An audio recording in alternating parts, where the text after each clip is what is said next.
ए दीवाना काहे दीवानी मोला कैसे कैसे लागत है यार। हाय हाय हे दई मोला कैसे लागत है का।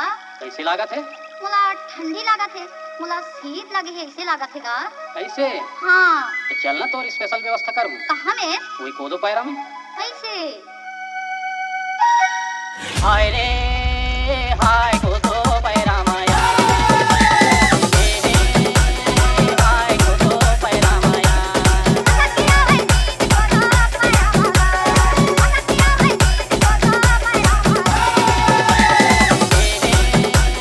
हाय कोदो पैरा माया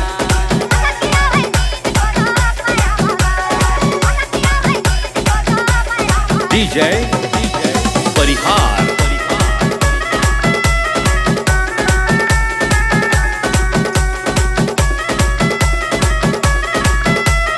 डीजे परिहार